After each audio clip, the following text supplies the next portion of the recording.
and arguing about it.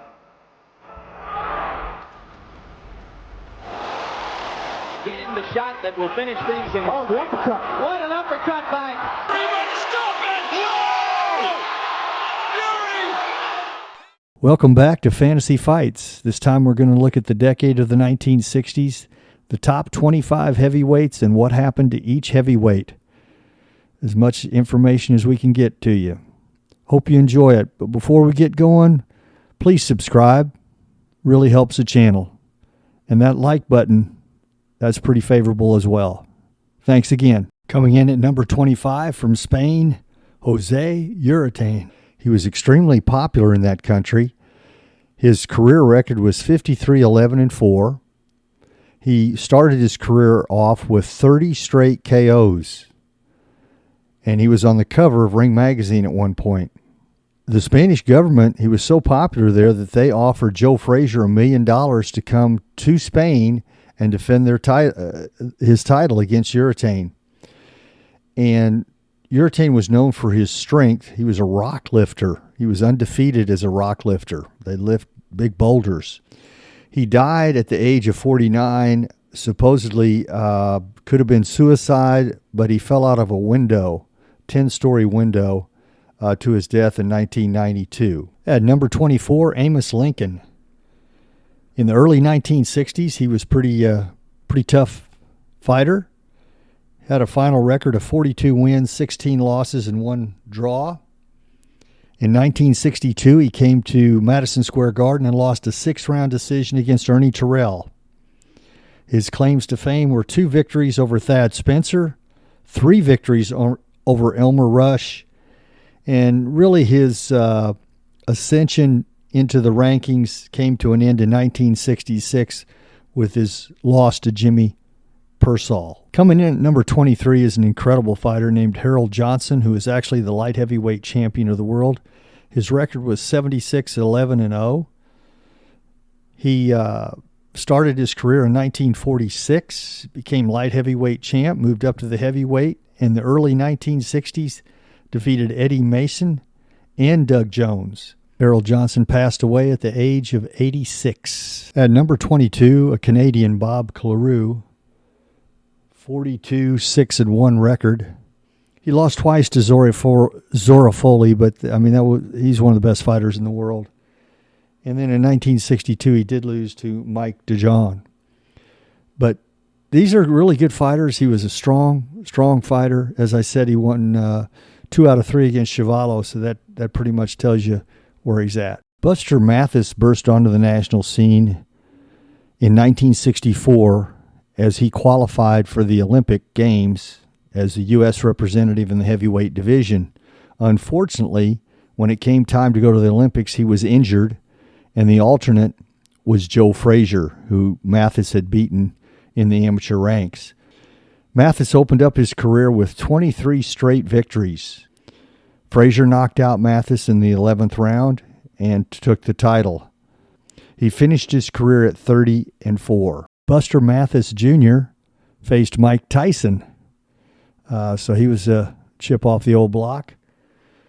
Buster Mathis Sr., though, died at the age of 52, relatively a young man. He had 2 strokes, a heart attack, and kidney failure that finally caught up with him. Coming in at number 20 is Gregorio Peralta of Argentina. 95-9 with 9 draws. And really his claim to fame was he went 10 rounds in 1970 with George Foreman and lost a decision, a very close decision. Peralta lived a quiet life in retirement and passed away at the age of 66. Mack Foster out of Fresno, California, burst onto the national scene, unlike many heavyweights, had 24 straight knockouts, ended his career at 36-0.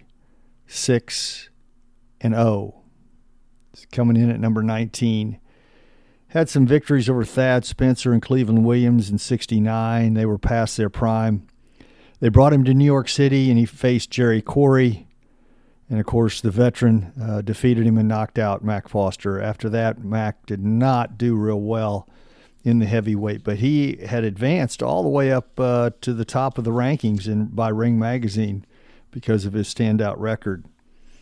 He died at the age of 68 with a staph infection. The bacteria basically was not responding to the antibiotics that they gave him, and he passed away. Coming in at number 18, Leotus Martin from Philadelphia.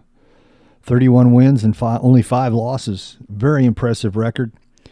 Burst onto the national scene with the WBA 8-man tournament. Lost in the first round to Jimmy Ellis in a 9th round TKO. Had wins over Carl Miltenberg and Thad Spencer. His claim to fame, though, was his 1969 knockout of Sonny Liston in the 9th round. The tragic news was he had retina detachment, and he had to retire following that fight, even though he catapulted way up in the rankings because most people wouldn't fight Sonny Liston.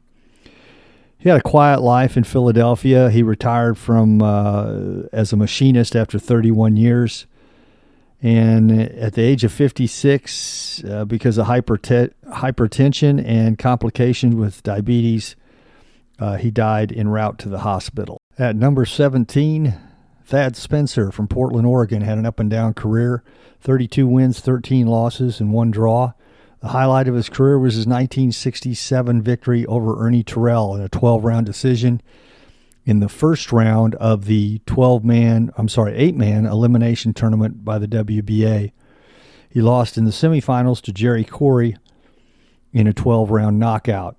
Spencer died in his sleep at the age of 70, and his son, Todd Spencer, played at USC and later with the San Diego Chargers. In at number 16 is George Shiovalo of Canada. 73 wins, 18 losses, and 2 draws. He was probably the most active of any fighter in the 1960s. I can't list all the fighters he fought. Most of them, I'd say 90% of them he lost to, but he did have some good wins. Fought Ali for the heavyweight title in 1966, 1965, somewhere in there. And his personal life, he had a lot of tragedy. He had 4 kids, 4 boys, and actually had 6 kids, 4 boys. 3 of the 4 either committed suicide or died of drug overdoses, and then his wife also committed suicide. And to my knowledge, George is still around. His actual worth is like $2 million. So he achieved that a short acting career and his speaking engagements. Coming in at number 15 is Oscar Bonavana of Argentina. Had 58 wins, 9 losses, and 1 draw. Just a real rugged, tough fighter. Fought Joe Frasier twice and lost. Lost to Jimmy Ellis. Had some good wins against Zoro Foley and Leotus Martin. He was a tough fighter. He also lost a 15-round decision to Muhammad Ali. Actually, he was knocked out in that fight. He had quite a tragic life. He died of gunshot wounds at the age of 33. He was shot to death at the Mustang Ranch Bordello right outside Las Vegas. And he had dealt with some ladies there, and supposedly they got sideways with him. Oscar Bonavana. At number 14, Henry Cooper out of Great Britain, one of the more popular fighters to ever come out of the British Isles. His record was 40 wins, 14 losses, and 1 draw. He lost to Ingmar Johansson in 57. He was knocked out. Then he had a very questionable decision in 58 over Zoro Foley. Defeated Roy Harris. But he's on this list mainly because of his 1963 fight against Cassius Clay or Muhammad Ali. He put him down in the 4th round. The fight was stopped in the 5th round because of cuts, and Cooper lost the fight, but he was well ahead on points at the time. He went on to fight Ali in 1966 for the heavyweight championship of the world. He died at the age of 77. Doug Jones comes in at number 13. 30 wins, 10 losses, 1 draw. He had 19 straight wins to open his career. Had a number of losses, and he came up with some wins, but his big fight was his 1963 fight against Cassius Clay in a 10-round decision. He lost that decision 5-4 on 2 judges' scorecards. The referee had the scorecard 8-1. he was a very competitive fighter. He fought for the WBA championship against Ernie Terrell. Lived a long life. He died at the age of 84. Coming in at number 12 is Karl Milildenberg from Germany, very popular fighter in Europe. One of the best fighters during the decade in Europe. Had a 53-6-3 record. Fought a draw in 64 with Zoro Foley in Frankfurt, Germany. Once again, his home turf. Lost to Eddie Mason in 66. Muhammad Ali fought for the title in 66 in Germany. Also lost a 12-round decision to Oscar Bonavana in 67. He died at the age of 80 in 2018, and in later years he was a lifeguard. At number 11, Zoro Foley. That's kind of a shocker because he was a pretty good fighter to see him this far down. 79 wins, 11 losses, 6 draws. Was survived by 9 children. Defeated Nino Valdez way back in 56. Just had a very impressive record. At one point in 1960, he had a record of 53-2. Of those 3 losses, the Cooper fight was controversial in England. He had a broken rib in the other one and a broken jaw in the other one, so he could have very well been undefeated. Unfortunately, in 1960, he took on Sonny Liston, and Liston knocked him out in the 3rd round. He had a number of wins, did fight for the title in 1967 against Muhammad Ali. He was well past his prime. His death was very mysterious in 1972. He supposedly hit his head on a pool in a motel in a swimming accident. They were clowning around, supposedly. A lot of people felt like there was much more to it, that he had been killed. One of the things that lends itself to the mystery was that he actually registered at the motel under a false name. So don't know a whole lot about it, but Zoro Foley was a great fighter, passed away at a relatively young man in 1972. Okay, let's look at 25 through 11. Really some good fighters. As you look through there's some fighters jump out at you that could be a little bit higher. Leotus Martin at 18. Oscar Bonavana at number 15 could definitely be higher. I don't think there's any question about Zoro Foley at number 11. How he's not in the top 10 is going to be hard to argue against that. But anyway, that's 11 through 25 looking at it. One of the toughest heavyweights of the 1960s and late 1950s was Cleveland Williams, the big cat from Houston, Texas. 82 wins, 13 losses, and 2 draws. He opened his career with 30 straight wins. He was finally knocked out in 1954 by Bob Satterfield in the 3rd round. And if you know anything about the 1950s, Satterfield was one of the hardest hitters during that decade. He had a lot of success up until 1959 and 1960. He unfortunately met Sonny Liston, who was cleaning up the heavyweight division at that time. He was knocked out in the 2nd round and in the 3rd round. And then in 1962, he defeated Ernie Terrell, knocked him out in the 7th round. And he lost a split decision in their rematch, and he fought a draw with Eddie Mason. So that's why he's ranked so high. In 1964, it was decided that he would fight Ernie Terrell for the vacated WBA title. Ali had been stripped of the title for signing the rematch clause with Muhammad Ali. And about a week before the fight, Cleveland Williams was pulled over for a DWI. He had an altercation with a policeman there in Houston. He was shot, almost died, was in surgery for 6 hours. He came back later, a year later, and they thought he'd never walk again, but he was fighting and won a number of fights and then fought in 66 against Muhammad Ali, but he was nowhere near the fighter that he had been previously. So most of these 13 losses occurred during that period of time. At one point, he was actually living on the streets there in Houston. Very sad. In 1999, he was killed at the age of 66 while crossing a street. He was hit by a car there in Houston. Coming in at number 9 was an incredible heavyweight, Eddie Mason. 50 wins, 11 losses, and 3 draws. He was ranked in the top 10 by Ring Magazine for 6 out of 7 years. He's just a really strong fighter. Opened his career with 24 straight victories.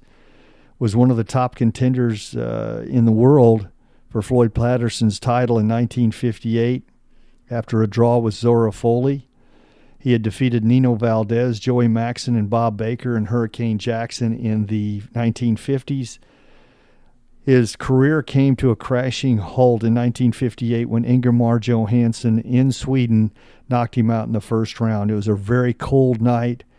Mason was not warmed up, whatever. He was brutally defeated in that fight, and I think we have some video of that.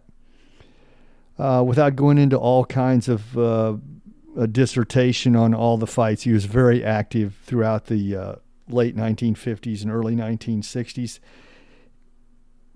He had a mental illness. He'd been hospitalized a few times. He fought Floyd Patterson in 1964 and lost a 12-round decision. He had served 3 years in the state penitentiary for armed robbery way back in 1952. And he had some issues later in life. He either committed suicide or fell out of the second floor of a building and was pronounced dead in 1972 at the age of 40. Ingmar Johansson is the only European on the list, and he burst into the spotlight in 1957 with his fifth-round knockout of Henry Cooper. And then he really catapulted himself on the world scene in 1958 with his first-round knockout of Eddie Mason. That gave him a title shot against Floyd Patterson. He knocked him out in the third round. Ingmar Johansson lost the next 2 fights to Floyd Patterson and retired in 1963 with a 26-2 record. Very impressive. At the age of 30, he retired. In his last fight against Brian London, he won a decisive victory, but in the last round, he was put on his pants, and he decided that was enough for him. He suffered his last 10 years of his life with dementia since the mid-1990s, and he passed away in 2009. He was survived by 5 children. He was married 3 times. He died at the age of 76. Jimmy Ellis burst onto the national scene in 1968 with his win over Jerry Cory in a 15-round decision to claim the WBA version of the heavyweight championship after Muhammad Ali had been stripped of his title. In 1970, he and Joe Frasier went at it to unify the title. Joe Frasier had the New York version of the title, and Frasier won a 5th-round knockout. Ellis's claim to fame was actually the WBA tournament. He beat Leotus Martin in the first round and Oscar Bonavana in the semifinals. He's considered an ultimate boxer. He became famous, really, as Muhammad Ali's sparring partner. He died at the age of 74. He lived the last 10 years of his life with dementia. Coming in at number 6, Floyd Patterson. Patterson was the first heavyweight champion to regain the title after he lost it to Ingmar Johansson in 1959. Then he knocked out Johansson in 60 and 61, regaining the title. He was also the youngest man to ever win the heavyweight championship. In 1956, after Rocky Marciano retired, he defeated Archie Moore. Of course, he's most remembered for his 2 first-round knockout losses in 62 and 63 to Sonny Liston. He left the arena after both fights in disguises. He was so ashamed. Great human being, Floyd Patterson, one of my favorites of all time. He was trained and managed by Cus D'Amato, the same individual who discovered Mike Tyson. Patterson and Johansson stayed lifelong friends. They would see each other every year and visit one another. They ran a couple marathons together, very close friends. Patterson actually divorced in the mid-1970s. His wife divorced him because he would not retire from boxing. She wanted him to quit. He died in 2006 after suffering from Alzheimer's disease for several years. His net worth was $3 million at the time of his death. At number 5, Jerry Cory. Cory was one of the fan favorites because of his toughness. He just kind of a hard luck fighter, and the fans wanted to see him do well. He started very young. He basically turned up the first time, defeating Floyd Patterson in the first round of that 8-man tournament of the WBA in 1967 and 68. Then he defeated Thad Spencer, and he lost to Jimmy Ellis in the finals of that. He lost to Joe Frasier twice, Muhammad Ali twice, had wins over Ron Lyle and Ernie Shavers, and one of his last fights was against Ken Norton in 1975, in which he lost by way of knockout. He was very susceptible to cuts. Unfortunately for Jerry Cory, he was kind of a hard luck man outside the ring too. After he retired, his mental capabilities, he lost them rather quickly. His brother took care of him. Without going into detail, it was really, really poor. He did not know anybody. The last few years of his life, I believe he died at the age of 55. It's well documented, his struggles. When he was elected to the Boxing Hall of Fame, his acceptance speech was very tragic, and he had a standing ovation. People loved him, but he took too many blows. Ernie Terrell comes in at number 4, and I think a lot of people might be surprised that he's ranked this high during the decade, but he was pretty special. He stood 6'6", around 200 pounds in his prime, rather thin, won 46 fights, lost 9. He was the number 3 contender in 63, number 3 contender in 64, number 1 contender in 65 and 66. In 1965, he defeated Eddie Mason to win the WBA version of the heavyweight title after Ali had been stripped. They fought a unification fight in the Astrodome in 1967, and Muhammad Ali beat him in a 15-round fight to unify the title. His best fights were against Zoro Foley, in which he won a decision in 1963, Eddie Mason, as I mentioned earlier, in 65, and he defeated Cleveland Williams in a 10-round split decision fight in 63, avenging his earlier knockout loss to Cleveland Williams. In later years, Ernie Terrell teamed up with his sister, Jean Terrell, and they sang in a group called Terrell and the Heavyweights. In later years, Terrell was a promoter, boxing promoter, also a record producer in Chicago. And he died in 2014 after battling dementia for several years. Coming in at number 3 is Smokin' Joe Frasier, heavyweight champion from 1970 to 73. 32 wins, 4 losses, 1 draw. Beat Jerry Cory twice, Jimmy Ellis twice. Defeated Muhammad Ali for the first time in the fight of the century. Had an incredible record.